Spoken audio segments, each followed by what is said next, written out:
Algumas pessoas têm vindo aqui ao meu canal e feito algumas perguntas interessantes, como por exemplo, a teoria da evolução ela é uma teoria científica que podemos dizer que ela é testável? E uma outra questão similar a essa é se a teoria da evolução ela pode ser observável, né? Ou seja, o processo evolutivo ele é um processo que é observado na natureza. Nesse vídeo eu gostaria de responder de uma forma muito breve esses dois questionamentos, que são questionamentos parecidos. Bom, em relação ao primeiro, se a teoria da evolução é testável, sim, a resposta é sim. A teoria da evolução ela pode ser testada de várias formas.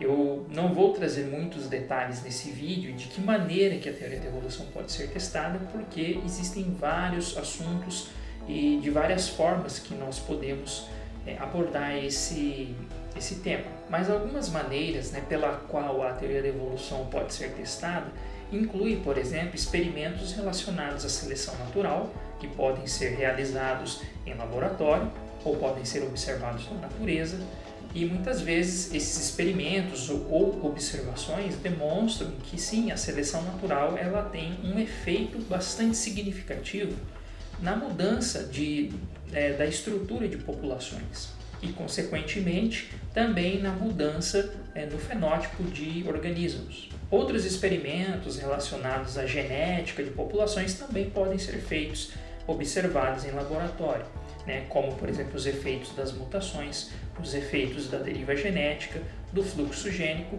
que são algumas das bases daquilo que chamamos de genética de populações. Como eu disse, os efeitos das mutações podem ser, então, observadas em laboratório, ou seja, mutações podem ser induzidas em alguns determinados tipos de organismos e, a partir, então, da verificação dessas mudanças em pontos específicos do genoma, é possível, então, observar determinadas mudanças ocorrendo no fenótipo dos organismos. Isso é muito comum com micro-organismos, como bactérias, e também outras coisas, outras entidades biológicas como vírus, mas também é possível fazer alguns experimentos de mutações em laboratório com outros tipos de organismos. Além disso, experimentos de especiação, ou seja, como que as espécies evoluem, o isolamento reprodutivo, também são observadas tanto em laboratório quanto em ambiente natural. Outros tipos de experimentos relacionados à genética dos organismos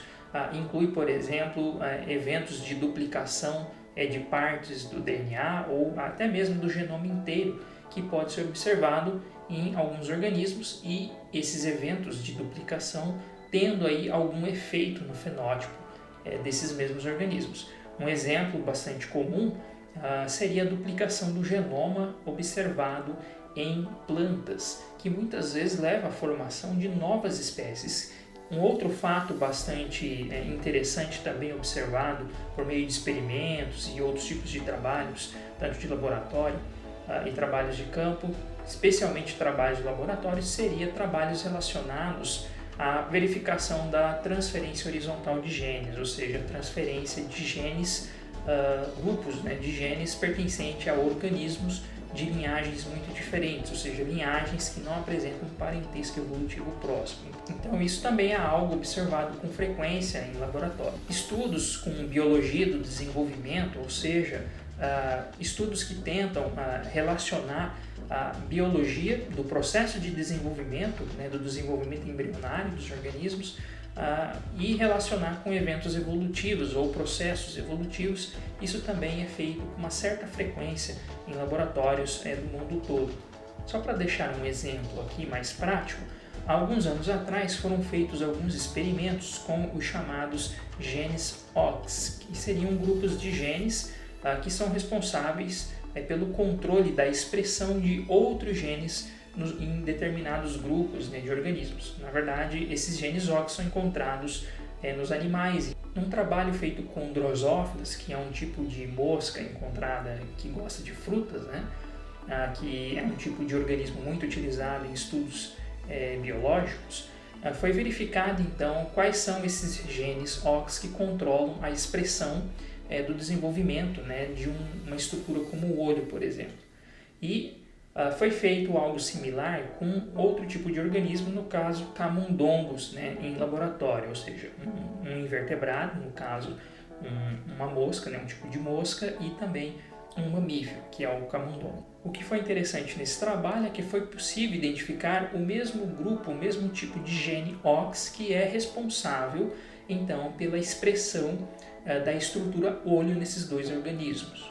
O ponto que foi levantado quando isso foi descoberto é que antes acreditava-se que os olhos de invertebrados, como as moscas, por exemplo, e de vertebrados como um mamífero, eles não apresentavam uma relação de homologia, ou seja, não eram estruturas homólogas, significando que não tem uma mesma origem embriológica e, portanto, né, uma origem evolutiva. Porém, com a descoberta desses genes OX, suscitou-se então um questionamento. Bem, se eles não são estruturas homólogas, então por que eles apresentariam genes parecidos que controlam o desenvolvimento desses olhos, tanto na mosca quanto no rato?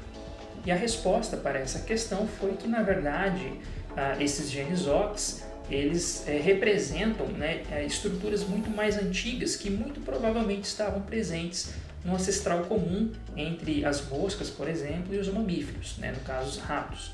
Ou seja, isso significa que aqueles genes eles provavelmente estavam presentes no ancestral comum entre esses grupos lá atrás, há muitos milhões de anos, e eles eram responsáveis então pela codificação ou expressão de estruturas essas que seriam estruturas fotorreceptoras, ou seja, não seria exatamente um olho, mas provavelmente eles codificavam algumas células fotossensíveis, que seria um estágio precursor de um olho. Eu poderia dar vários exemplos aqui relacionados a como que a teoria da evolução ela pode ser sim testada. Vários desses exemplos então incluem a genética, biologia molecular, anatomia comparada, paleontologia e assim por diante. Um outro aspecto do questionamento que foi feito é se a teoria da evolução ela pode ser observada.